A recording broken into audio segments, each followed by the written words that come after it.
Liv e Clee o odiavam mais do que qualquer outra pessoa. A última gravação. Dizem que as palavras de um moribundo são sempre verdadeiras. Não há motivo para mentir. Não há mais tempo para joguinhos. 14 de dezembro de 1989. Oxnard, Califórnia. Centro Médico de Tucson. Quarto 304. Estou morrendo. Meu coração está falhando. Insuficiência cardíaca congestiva. É assim que os médicos chamam. Frieza clínica como tudo neste lugar. O mesmo coração que nunca se partiu em cena, agora se partindo. 64 anos. A maioria deles fingindo. Fingindo ser perigoso. Fingindo ser frio. Fingindo que o dinheiro era suficiente. Fingir que a fama importava. Não importava. Não importava mesmo. Isso esclarece as coisas, desmascara as mentiras, deixando apenas a verdade. E a verdade é que tenho arrependimentos. Não muitos, mas 3. 3 homens que moldaram minha vida. 3 homens sobre os quais nunca contei a verdade até agora. Pedi um gravador. Meu filho trouxe. Pensei que queria ir embora. Últimas palavras para a família. Sabedoria, amor, encerramento. Eu disse, saia da sala. Ele hesitou. Pai, você deveria descansar. Saia! Meus olhos de cobra ainda funcionam mesmo morrendo. Ele saiu. Liguei o gravador. Luz vermelha piscando. Gravando. Aqui é Lynn Clee, 14 de dezembro de 1989. Se você está ouvindo isso, eu estou morto. Ótimo. Não podem me machucar agora. O que se segue é a verdade sobre 3 homens. Não a verdade de Hollywood. Não a verdade higienizada da entrevista. A verdade que mantive trancada nos meus olhos por 40 anos. Os olhos de cobra. Era assim que os chamavam. Leone, críticos público frio reptiliano predatório. Transformei o silêncio em uma arma. Fiz do olhar uma arma mais perigosa que uma pistola. Agora é hora de quebrar esse silêncio. 3 homens, Clint Eastwood, Klaus Kinski e Sergio Leone. Um roubou meu dinheiro, um roubou minha dignidade, um roubou minha alma. Você acha que sabe quem eu mais odiava? Está enganado. Ódios são barulhentos demais, óbvios demais, americanos demais. O que eu sentia era mais silencioso europeu, como Leone me ensinou, controlado frio. Durou mais. Deixe-me falar primeiro sobre Clint Eastwood. O garoto de ouro. O homem sem nome que se tornou o homem com todos os nomes. Então você entenderá porque o homem que eu realmente não conseguia perdoar não era ele. Parte 1. Clint Eastwood. A Sombra. Roma 1964. A Ressurreição. China Shinashita. Estúdios por alguns dólares a mais. Minha ressurreição, a coroação dele. Eu vinha pintando casas literalmente em Oxnard. Por 3 anos depois do acidente, depois do joelho, depois que Hollywood me esqueceu. $50 por casa, um bom dinheiro, trabalho honesto. Mas todas as noites eu chegava em casa, lavava a tinta das mãos e sentia como se tivesse lavado um pouco mais de mim. Então veio o telefonema sotaque italiano, o carrancudo Sergio Leone, um nome que eu não conhecia, uma oferta em que eu não acreditei. Eu faço filmes de faroeste na Espanha. Preciso de um rosto como o seu, o rosto de um verdadeiro assassino. Pensei que pessoas de verdade não pintam casas. Mas eu disse, quando começo? 2 semanas depois, teste de elenco em Roma. Uma cena sem diálogos. Leon atrás da câmera me encarando por 5 minutos inteiros. Eu o encarei de volta. O que mais eu poderia fazer finalmente? Sim, perfeito. Os olhos como os de uma serpente. Lindos e mortais. Lindos. Primeira vez que alguém chamou meu rosto de bonito. Eu tinha 40 anos. Rosto de couro, nariz de falcão, olhos que assustavam crianças. Mas Leon viu algo mais. Ele viu o Coronel Mortimer. Ele viu meu retorno. O primeiro dia no set. Leona nos apresentou. Lee Van Clee, Coronel Mortimer, o caçador de recompensas com honra. Clint Eastwood Monco, o caçador de recompensas sem honra. Clint assentiu sem estender a mão. Mãos nos bolsos do poncho, olhos em outro lugar, sempre em outro lugar. O horizonte, o céu, qualquer lugar menos você. Pensei, este é o astro. Ele parece entediado. Mais tarde descobri que esse era o seu gênio. O tédio, o distanciamento. O público não via grosseria. Via frieza, mistério, o tipo forte e silencioso. Eu via um homem que não se importava com nada. Fizemos o primeiro ensaio, a cena no hotel. Mortimer e Monco se encontram, se avaliam. Leona explicou. 2 predadores à espreita. Nenhum confia no outro, mas ambos precisam um do outro. Preparei a história de fundo de Mortimer. Analisei sua dor, sua perda, sua irmã morta, sua busca por vingança envolta em profissionalismo. 10 minutos de trabalho de personagem antes da gravação. Clint acendeu um charuto, ajeitou o chapéu, semicerrando os olhos. Ação. Eu dei tudo a Leon, cada detalhe. Dor nos olhos, cálculo, um toque de escuridão sob a respeitabilidade. Clint lançou um olhar para Mano. Apenas um olhar, quase um semicerrar de olhos. Corta. Perfeito. Imprima. Esperei por um vamos tentar outro ângulo, por um me dê uma alternativa. Nunca veio. Clint se afastou. Primeira tomada. Pronto. Foi para o trailer dele. Fiquei ali parado, preparado para nada. Foi aí que eu soube que ia trabalhar o dobro para ser lembrado pela metade. O método. Clint Eastwood era um gênio. Ele tinha descoberto algo que eu nunca descobri. Menos é mais. Especialmente quando menos significava menos trabalho e mais significava mais dinheiro. Eu era um artesão. Disciplina da Marinha, respeito ao processo, ensaio, preparação, execução, ele era diferente. Instintivo, natural ou preguiçoso, dependendo do seu ponto de vista. Cada cena. 15 minutos de preparação, bloqueio, motivação, subtexto. Ele charuto, olhar semicerrado. Cada tomada, múltiplos ângulos diferentes, interpretações, opções para Leone. Ele primeira tomada, talvez segunda se a câmera se movesse. Cada close eu manter a tensão, sentir o personagem tornar-se a ameaça, ele existir. Respirar, é isso. E sabe de uma coisa, o público o adorou ainda mais. O dinheiro. Almaria, Espanha, 1965. Terminamos a sequência do assalto ao trem. Terceira semana de filmagens. Almaria, Espanha. Calor do deserto. 46 graus Celsius. Ambos exaustos. Mesmo tempo em cena, mesmo número de acrobacias, mesma poeira nos olhos. Meu joelho gritando por causa da velha lesão. Cada vez que eu montava um cavalo, cada vez que eu corria, cada vez que eu ficava horas sob o sol espanhol, seu poncho sujo, seus olhos semicerrados, genuínos por causa do sol. Chegou o dia do pagamento. Sexta-feira o beta da moeda local foi convertido para dólares. 50 mil. Meu contrato. Abri meu envelope, contei o dinheiro, estava tudo lá. Clint abriu o dele do mesmo tamanho. Presumi que fosse a mesma quantia. Senti gratidão. Leon me tirou do anonimato. Salário igual para trabalho igual. Isso é justo. Isso é respeito. Então, segunda-feira de manhã, no trailer de maquiagem. 2 membros da equipe conversando. Italiano. Não sabia que falava.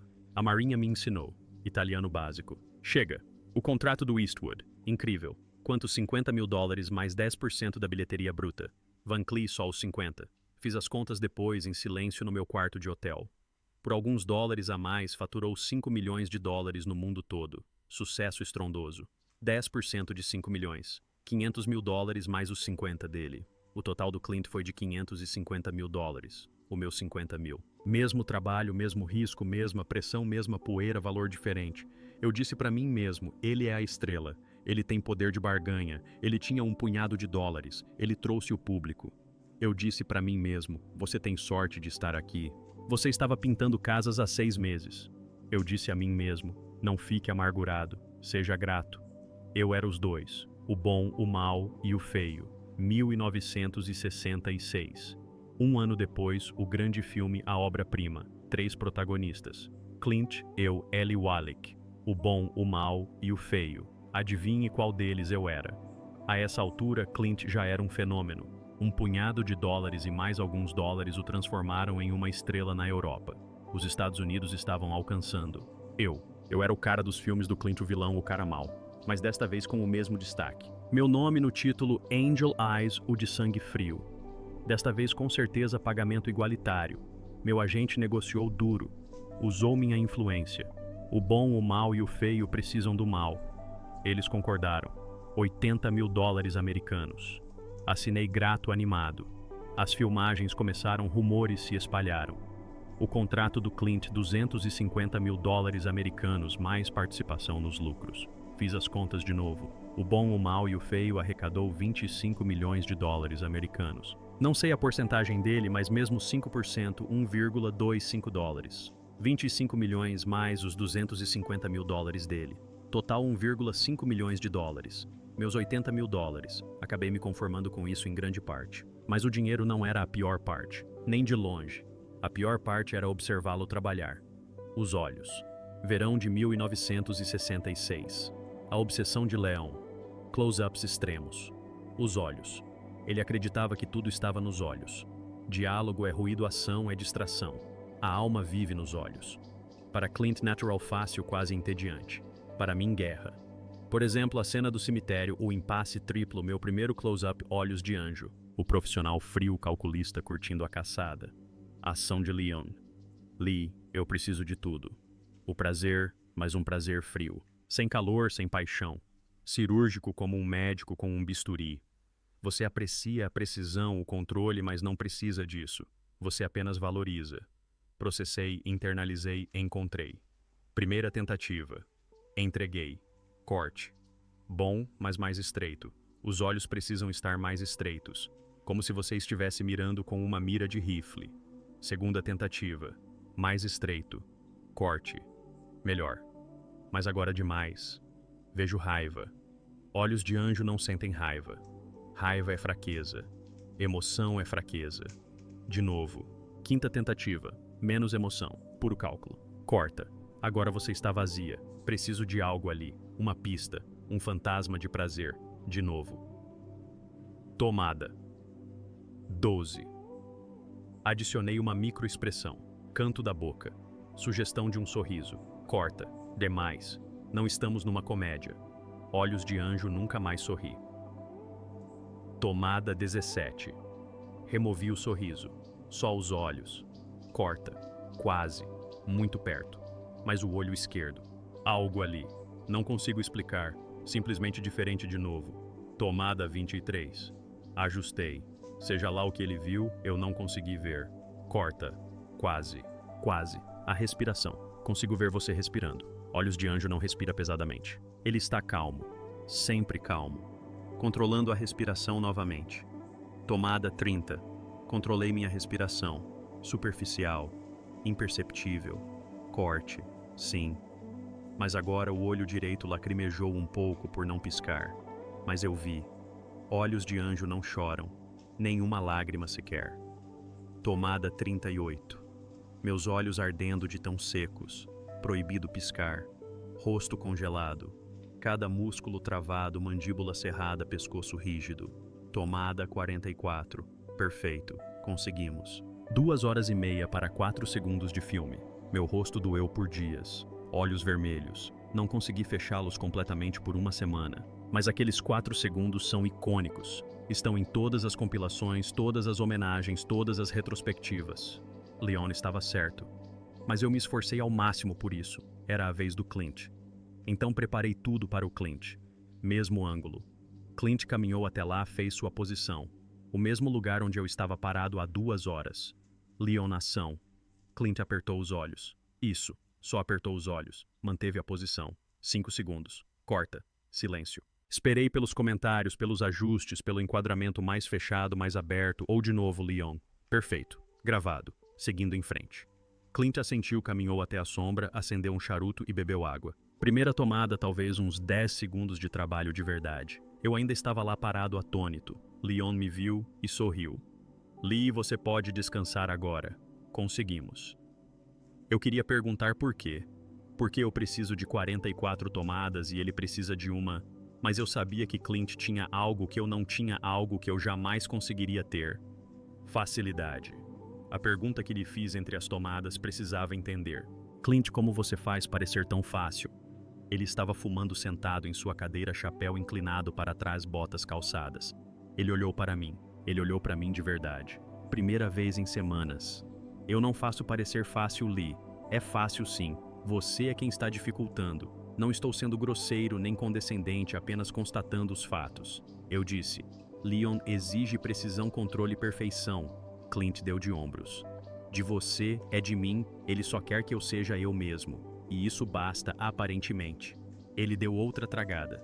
Você é um ótimo ator, Lee. Sério, você dá a ele escolhas, opções, camadas. Isso é arte. E você eu dou a mim mesmo. Isso não é arte. Isso é pura sorte. Rosto certo, hora certa, olhar certo. Ele sorriu. Raro para ele. Mas entre nós seus métodos são mais difíceis, os meus mais inteligentes. Ele disse isso com gentileza. Conselho de ator para ator. Ouvi isso como a confirmação de tudo o que eu temia. Esforço não importa, talento não importa, sorte sim, momento certo sim, nascer com o rosto certo sim. Eu tinha o rosto errado para um herói, o rosto certo para um vilão. Clint tinha o rosto certo para uma lenda, a metáfora. O cemitério, a cena final, o duelo triplo, cemitério da Colina Triste. Eu, Clint, Eli, Wallach, Angel Eyes, Blondie Tuco. O mal, o bom, o feio. Leone coreografou tudo como um balé. Cada movimento de olhar, cada virada de cabeça, cada saque de arma. O roteiro. A arma de Tuco está sem munição. Blondie atira em Angel Eyes. Angel Eyes cai. Morre na sepultura. Blondie e Tuco dividem o ouro. Blondie foge a cavalo. Simples limpo. Mas a encenação de Leone é simbólica. Eli no centro da arena lutando desesperado cômico. Sobrevive ao caos. Clint na beira elevado. O sol atrás dele. Efeito halo. Luz dourada. O herói. Eu num buraco. Literalmente uma cova já cavada. Entendi imediatamente que aquilo não era apenas uma cena. Era uma metáfora. Eli Wallach, o ator de personagens, o adaptável, podia interpretar qualquer coisa. Comédia, drama, herói, vilão sobreviveu graças à sua versatilidade. Clint Eastwood, a estrela, o futuro em ascensão cavalgando rumo à glória de Hollywood. Liane Klee, o passado, o tipo, a vilã enterrada, esquecida, já morta antes mesmo da bala a atingir. Filmamos 2 vezes, 12 mortes. A cada tomada eu pensava, esta é a minha carreira. Estou morrendo num buraco enquanto ele cavalga rumo ao pôr do sol. Não é a morte de Angel Eyes. É Lee Van Cleef enterrado num túmulo chamado O Mal para Sempre. Depois da última tomada, Clint passou por mim e olhou para baixo, não tão loiro quanto Clint. Bom trabalho hoje, Lee. Você arrasou. Me fez parecer bem. Então ele foi embora. Não para a próxima cena, para o estrelato. Saí daquele túmulo coberto de poeira e sabia que nunca escaparia de verdade. O mal, os olhos de anjo, os olhos de cobra para sempre e sempre. As consequências. Depois do bom, do mal e do feio. Nunca mais trabalhamos juntos. Ele não precisava de mim. Por que precisaria? Ele era Clint Eastwood. Dirty Harry estava chegando. Imperdoável décadas depois. Oscars, diretor, produtor, lenda. Eu não queria precisar dele, mas precisei. Para cada papel que me davam depois ele perguntava: você consegue fazer o papel do Lee Van Cleef, o cara dos filmes do Clint, o vilão que encarava o Eastwood? Você consegue fazer o olhar de cobra? Ele se tornou Clint Eastwood. Um nome só, como Brando, como Bogart, como Wayne. Eu me tornei esse cara. 2 palavras, anônimo. Específico apenas em contexto. Aquele cara dos faroestes italianos. Aquele cara com os olhos. Aquele cara que interpretava vilões. Ele fez Dirty Harry. Eu fiz os 7 Magníficos. Já ouviu falar? Exatamente. Ele dirigiu Os Imperdoáveis. Eu fiz uma série de TV chamada O Mestre, cancelada depois de 13 episódios. Ele ganhou o Oscar. Eu conquistei um lugar na história do cinema como o mal. Não mal no sentido de malvado. Mal no sentido de inferior, de não bom. O bom era Clint. Sempre Clint. A verdade sobre Clint. Eis o que aprendi sobre Clint Eastwood depois de 25 anos pensando sobre isso. Ele não queria me machucar. Foi isso que piorou tudo. Se ele tivesse sido cruel, eu poderia odiá-lo. Revidar, contar histórias, conseguir compaixão. Mas a crueldade exige intenção, malícia, consciência. Clint não tinha nada disso. Ele não pensou em mim. Não porque fosse maldoso, mas porque não precisava. Ele era o sol. Eu era a sombra. O sol não percebe as sombras. Ele apenas brilha. E as sombras vivem na escuridão. Você não pode odiar o sol por brilhar. Não é culpa do sol. É a natureza, a física, a luz e a escuridão. Mas você pode odiar ser uma sombra. Não é ódio ao Clint. É ódio à situação, à injustiça, à aritmética que diz que talento mais esforço é menor que sorte mais prestígio. Então eu não odiava Clint Eastwood. Eu odiava o que ele representava. Tudo o que eu queria e não podia ter. Não era culpa dele nem minha, era apenas como as coisas eram. Mas isso não é traição, é apenas a vida. Klaus Kinski. Agora isso sim foi traição ao profissionalismo, à sanidade, à decência humana básica. Parte 2. Klaus Kinski, o louco. Klaus Kinski. Só o nome já me faz a pressão subir. Mesmo agora mesmo morrendo. Alemão brilhante e insano. Não um excêntrico de Hollywood, nem um artista peculiar, nem um ator de método que se arrisca à loucura clínica de verdade. Trabalhamos juntos por alguns dólares a mais. Ele interpretou Wild Jack, o corcunda membro icônico da gangue de Elíndio. Escolha perfeita para o papel porque Klaus Kinski era selvagem. Era um corcunda da alma. A primeira impressão, primeiro dia no set, Leona nos apresentou. Close, este é Lee Van Clee Coronel Mortimer. Kinski me olhou de cima a baixo com um sorriso debochado. O americano, o cowboy, o profissional, disse profissional, como se fosse um insulto. Eu disse, sim, profissional. É o que chamamos de fazer o nosso trabalho. Kinski deu uma risada aguda e maníaca. Trabalho. Isso não é um trabalho. Isso é arte. Isso é criação. Isso é... Leon o interrompeu. Close, por favor. Começamos em 10 minutos. Kinski se afastou resmungando em alemão. Eu falei o suficiente para entender alguns americanos. Sem alma, sem paixão, apenas gado. Achei que essa filmagem seria longa. E eu estava certo. A cena, uma única cena simples. Eu tinha que acender o cigarro dele enquanto conversávamos sobre a irmã falecida do coronel. Close-up de nós dois. Íntimo tenso. Leone. É aqui que Mortimer percebe que Wild Jack é insano e imprevisível. Ele ajusta sua estratégia. E Wild Jack percebe que Mortimer é perigoso. Mais perigoso do que aparenta. 2 predadores se reconhecendo. Simples. 3 falas. Uma ação. Acender o cigarro. Ação. Primeira tomada. Acendi o fósforo. Inclinei-me para a frente. Mão firme. O coronel Mortimer não treme. Kinski estremeceu. Jogou a cabeça para trás, saiu do personagem. Corta. Close, fique parado. É só um fósforo. Kinski, a chama estava muito perto. Ele podia me queimar. Leone é um fósforo para cigarro. Lee sabe o que está fazendo. Segunda tomada. A mesma coisa. Estremeceu. Terceira tomada. Ele virou a cabeça no último segundo. Quinta tomada. Desta vez ele riu no meio da cena. Sem motivo, apenas riu. Corte maníaco. Close, o que você está fazendo, Wild Jack riria. Ele é louco. Não nesta cena. Nesta cena ele está sério, calculando tudo de novo. Nona tomada. Acendi o fósforo, me inclinei para frente. Kinski agarrou meu pulso com força e o torceu. Não estava no roteiro. Método Cutlass. Estou no personagem. Wild Jack é imprevisível. Recuei a mão, olhei para Leon. Leon olhou para o céu rezando ou desistindo. 14ª tomada. Perfeita até Kinski cuspir nos meus pés. Não estava no roteiro. Não foi discutido. No personagem, ele disse enquanto Jack demonstra desrespeito. Não disse nada. Mantive o personagem. Olhos angelicais não reagem, não se abala, não se dignificam, mas Leanne Clee queria quebrar a mandíbula dele. Tomada 17. Finalmente. Perfeito. Ele ficou imóvel. Acendi o cigarro. Fizemos a cena. Corta. Gravação. Seguindo em frente. Me afastei. Não olhei para Kinski. Não falei.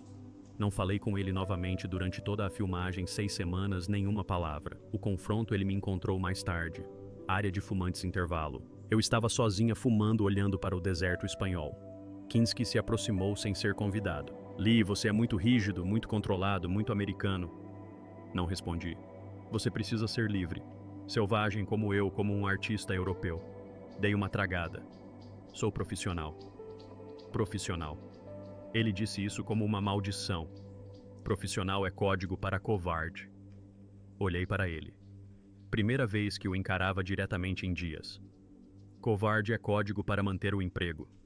Ele riu. Achou que eu estava brincando sendo esperto. Não estava. Eu me referia ao seu caos. Caos gera manchetes, chama a atenção, leva à demissão. Disciplina gera carreiras, leva à recontratação, leva ao pagamento. Ele morreu na miséria e odiado. Pergunte a Werner Herzog. Pergunte a qualquer um que tenha trabalhado com ele. Eu morri trabalhando, ainda recebendo encomendas aos 64 anos, ainda recebendo cheques. Que nojo. Eis porque eu não suportava Klaus Kinski. Clint Eastwood não se esforçava. Isso me irritava. Mas pelo menos Clint era inofensivo. Profissional à sua maneira minimalista. Aparecia, cumpria suas tarefas e ia embora. Klaus Kinski se esforçava demais, mas na direção errada. Só esforço, nenhuma disciplina. Como uma criança fazendo birra e chamando isso de arte. Mas pior do que o ego, pior do que as birras, ele colocava as pessoas em perigo. Membros da equipe gritaram com ele. Assistentes foram as lágrimas, dublês. Quase se feriram porque Close não verificou sua arma de adereço, não seguiu os protocolos de segurança e, quando confrontado, ele disse: "Sou um artista. Não posso ser contido por regras. Vim da Marinha do ZEU, a Segunda Guerra Mundial, simulador de morte mental. Sabe o que acontece quando você não segue as regras em um simulador de morte mental? Pessoas morrem. Você não arrisca vidas por ego. Você arrisca vidas por uma missão, por dever, por algo maior. A missão aqui é fazer o filme servir à história, honrar a arte, não se tornar a história, alimentar o ego, provar que você é especial." Kinski se tornou a história. Todos os dias, em cada cena, em cada tomada. Isso não é um artista. Isso é um narcisista com carteira do Sindicato dos Atores. A diferença entre caos e perigo. Kinski achava que caos era genialidade, que imprevisibilidade era talento. Não era. Era caos descontrolado e merecido sem graça. Eu aprendi a ser perigoso sendo disciplinado, controlando cada músculo, cada respiração, cada olhar. A cobra não ataca aleatoriamente. Ela espera, calcula e então ataca. Precisa, isso é perigo de verdade. Violência controlada. Ameaça merecida. Kinski era um foguete. Barulhento, chamativo, aleatório, esquecido.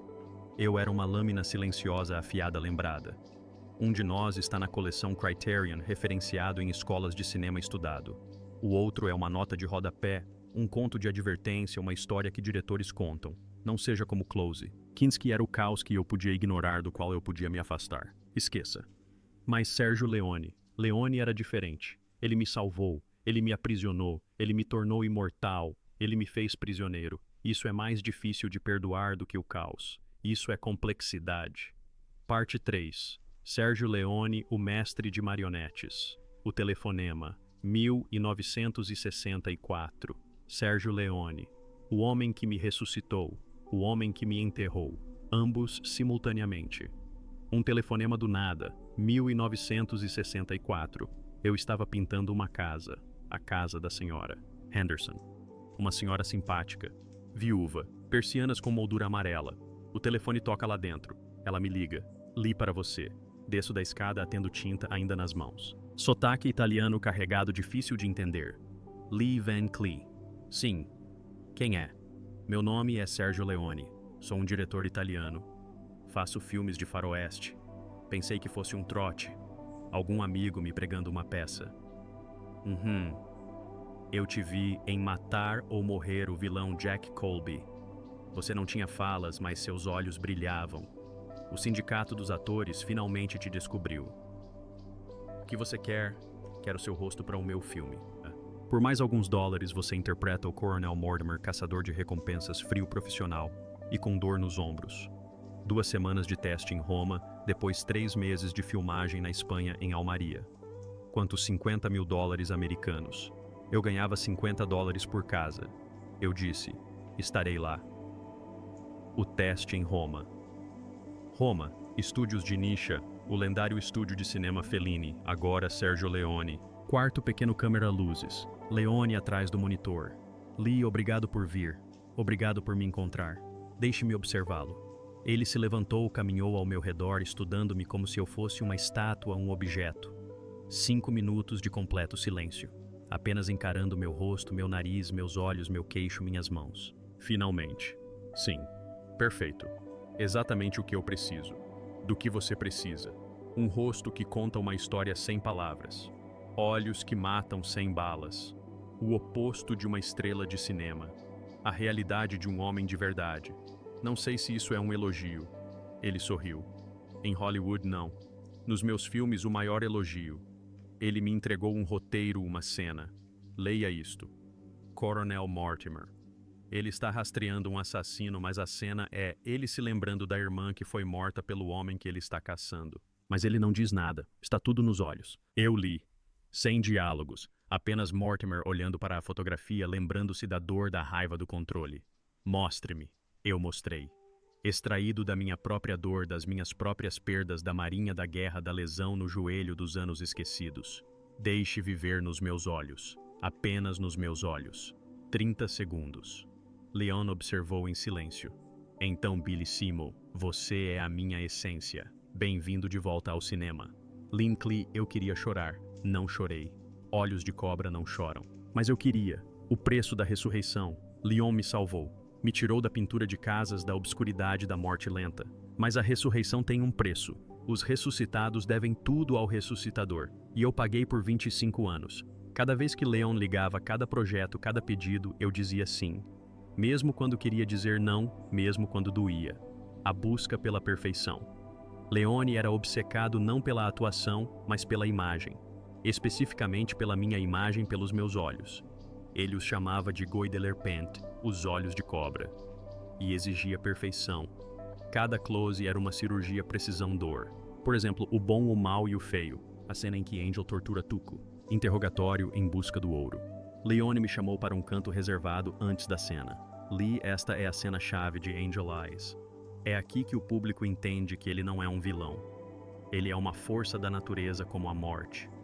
Inevitável, sem emoção, mas também apreciando-a um prazer silencioso refinado como o de um degustador de vinhos. Ele saboreia a dor, mas não precisa dela. Ele poderia parar, mas por quê? É interessante para ele. Eu disse, isso é complexo, é por isso que eu te contratei. Assina. 20 segundos de close nos meus olhos enquanto eu observava Tuco gritar. Ação. Primeira tomada. Dei a ele um prazer frio, um deleite distante. Corte. Bom, mas prazer demais. Vejo um sorriso se formando. Olhos de anjo nunca mais sorri. Segunda tomada. Apago o sorriso. Frieza pura. Corte. Agora você está vazio. Preciso de algo. Um lampejo. Um fantasma de prazer. De novo. Quinta tomada. Adicionei uma microexpressão. Leve estreitamento dos olhos. Um toque de satisfação. Corte. Melhor. Mas agora vejo o pensamento. Olhos de anjo não pensa. Ele sabe. De novo. E assim por diante. Tomada após tomada, meus olhos secando. Proibido piscar. Rosto congelado. Pescoço rígido. Mandíbula travada por horas para capturar segundos de filme. Após a tomada 44, perfeita têmporas latejando. Leon se aproximou e colocou a mão no meu ombro. Lee, você é meus olhos de anjo, meu anjo negro. Esta é a atuação que as pessoas lembrarão para sempre. Eu disse obrigado. O que eu queria dizer era que o odiava por me fazer isso. Durante uma conversa entre as tomadas, perguntei a ele. Estávamos sozinhos. Equipamentos sendo movidos. Equipe em pausa. Sérgio, por que você precisa de tantas tomadas dos meus olhos? Clint faz em uma só. No máximo 2. Leon acendeu um cigarro e me ofereceu um. Aceitei. Porque meu amigo, os olhos são o filme. Diálogos qualquer um pode escrever. Ação qualquer um pode filmar. Mas os olhos não mentem. Revelam a verdade, o caráter, a alma. Os olhos de Clint não precisam de 40 tomadas. Os olhos de Clint são simples. Bonitos, mas simples. Azuis claros, vazios no bom sentido. Como o oeste americano vasto, descomplicado. E os meus? Os seus são complexos, profundos, perigosos como a alma europeia. Escuros, multifacetados. Requerem precisão para serem capturados porque contêm uma infinidade de nuances. Ele deu uma tragada. Seus olhos são uma arma, Lee. A arma mais poderosa do meu arsenal. Estou apenas mirando na imortalidade. Perguntei, a que custo? Ele sorriu um sorriso triste. Ao custo de tudo o mais. Você será olhos de anjo para sempre. Os olhos de cobra, o mal, esse é o preço da imortalidade. Eu disse, isso não é um dom, é uma maldição. Na arte, ele disse, são a mesma coisa. O leão da prisão me tornou famoso como olhos de anjo como o mal. Cada papel, depois, cada audição, cada oferta. Você consegue fazer o estilo Le Van Cleef. Precisamos de um vilão. Frio perigoso como nos filmes de Leon. Você consegue fazer o olhar de cobra.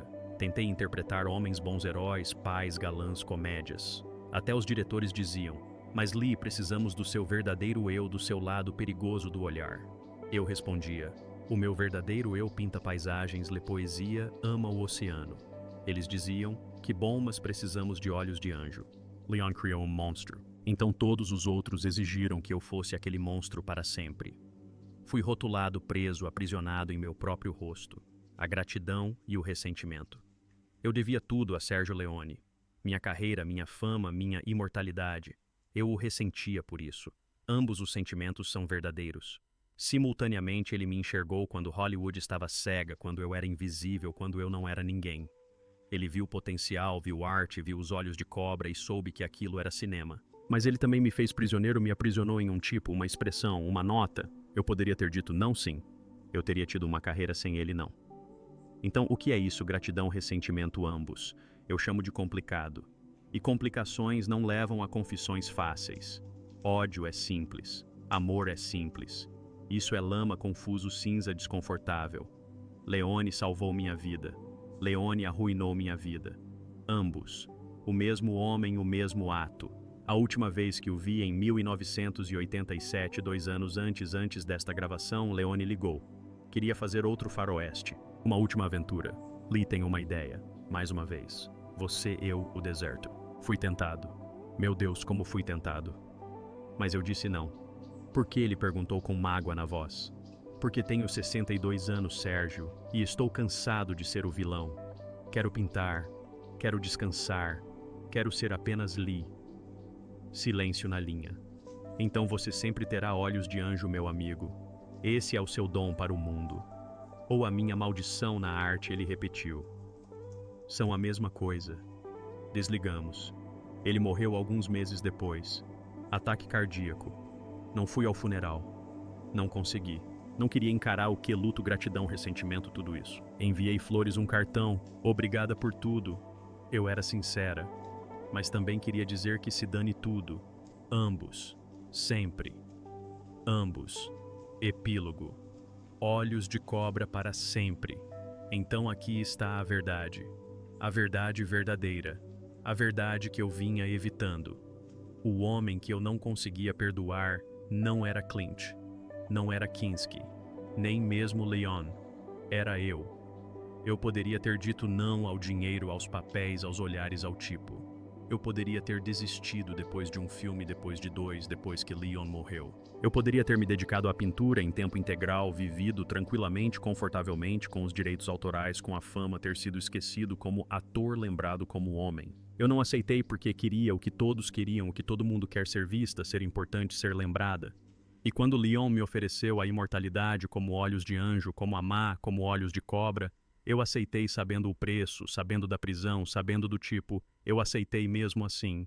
Depois passei 40 anos ressentindo o comprador. Mas Leon não me forçou. Clint não me roubou nada. Kinski não me arruinou.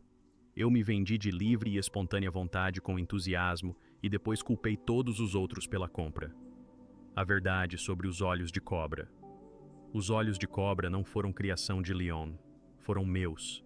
Eu nasci com eles, estreitos semicerrados de olhar frio. As crianças tinham medo de mim mesmo quando criança. Os professores achavam que eu era problemático. As mulheres achavam que eu era perigoso. Leon não os criou. Ele só sabia apontar uma câmera. E eu sabia como usá-los, como transformá-los em armas, como ganhar a vida com eles. Éramos parceiros no crime, cúmplices, conspiradores. Eu só queria acreditar que era a vítima ou prisioneiro. Mais fácil assim. Mais simples, mais limpo. Mas não é verdade. No fim das contas, Clint Eastwood se tornou uma lenda. Diretor, produtor, ícone, Oscar Monte Rushmore do cinema. Klaus Kinski se tornou um alerta, uma história, um conto de advertência brilhante e imperfeito. Sergio Leone se tornou um visionário mestre do cinema, mudou os faroestes para sempre e influenciou todos de Tarantino a Scorsese. E eu me tornei o anjo mau, o olho de cobra para sempre. E tudo bem, nada bom. Não era o que eu sonhava quando era jovem. Quando entrei para a Marinha, quando pisei pela primeira vez num estúdio de gravação, mas tudo bem. A lição. Porque foi isso que aprendi. O que eu gostaria de ter entendido antes. Ninguém se lembra do homem por trás dos olhos. Eles se lembram dos olhos. E esse é o preço de ser visto, de ser famoso, de ser lembrado. Você nunca é visto como você mesmo, apenas como o que eles precisam que você seja. Eu precisava ser visto. Eles precisavam de um vilão. Nós dois conseguimos o que queríamos. Nenhum de nós conseguiu o que precisava. Eu queria ser respeitado, admirado, valorizado igualmente. Eles queriam um grande vilão, um assassino frio, uma cobra. Eu lhes dei isso. Eles me deram fama. Troca justa. Talvez sim, talvez não. Mas foi a troca que fiz. A verdadeira traição. Clint nunca soube que me magoou. Nunca pensou em mim. Não foi crueldade, apenas indiferença. Kinski nunca se importou em magoar ninguém. O caos não se importa. Leon me magoou para fazer arte, para capturar a beleza, para criar a imortalidade.